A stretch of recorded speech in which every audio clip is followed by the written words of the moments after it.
மைவி3 உறுப்பினர்களுக்கு வணக்கம். எம்டி அவர்கள் கூடிய விரைவில்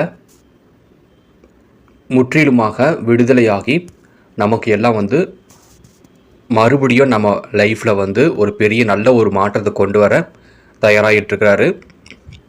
மைவி3யில் எத்தனையோ லட்சக்கணக்கான உறுப்பினர்கள் அவங்களுடைய ப்ரேயர்ஸ் மற்றும் அவங்களுடைய தியாகங்கள் எல்லாமே இன்றைக்கு மைவி3 கம்பெனி மறுபடியும் ஒரு புதிய பிறப்பு எடுத்த மாதிரி உணர்வோட மறுபடியும் எம்டி அவர்கள் கூடிய விரைவில் நம்ம எல்லாருமே மீடியா மூலமாக சந்திக்கிறாரு.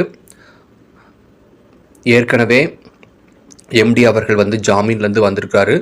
மறுபடியும் அதிலிருந்து சில ஒரு ரிலாக்ஸேஷனோட ஒரு ஒரு கம்ப்ளீட்டாக ஒரு எல்லா விஷயத்துலேயும் ஒரு ஃப்ரீடம் கிடைச்ச மாதிரி. ஃப்ரீடம்னா கம்பெனியை டைரெக்டாக அவர் இன்வால்வ் பண்ணி உறுப்பினர்களுக்கு மறுபடியும் எப்போதும் போல் தனது கம்பெனியோடைய செயல் திட்டங்கள் என்ன அப்படிங்கிறதெல்லாம் மறுபடியும் பேச வராரு.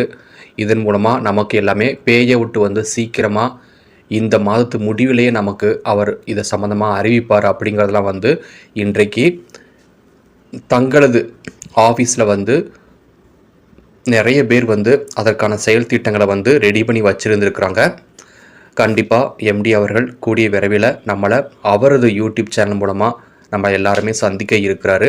அதனால் சீக்கிரமாக நம்ம எல்லாருக்குமே நாம் என்ன எதிர்பார்க்குமோ அது கண்டிப்பாக நடக்கும். அதனால் நான் என்ன பர்சனலாக கேட்குறேன்னா, உங்களுடைய பேங்க் அக்கௌண்ட்டை அடிக்கடி செக் பண்ணி பாருங்கள்.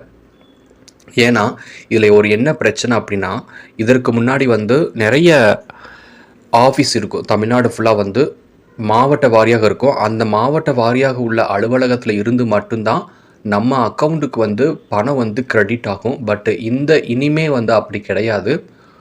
ஒரே அக்கௌண்ட்டில் இருந்து பேட்சாக என்ன பண்ணுறாங்கன்னா ஃபண்டை ரிலீஸ் பண்ணுறாங்க. அதனால் ஏதோ ஒரு மெசேஜ் அப்படி நம்ம இக்னோர் பண்ணக்கூடாது. இது என்ன மெசேஜுங்கிறத நம்ம பேங்க் அக்கௌண்ட்டை செக் பண்ணோம்.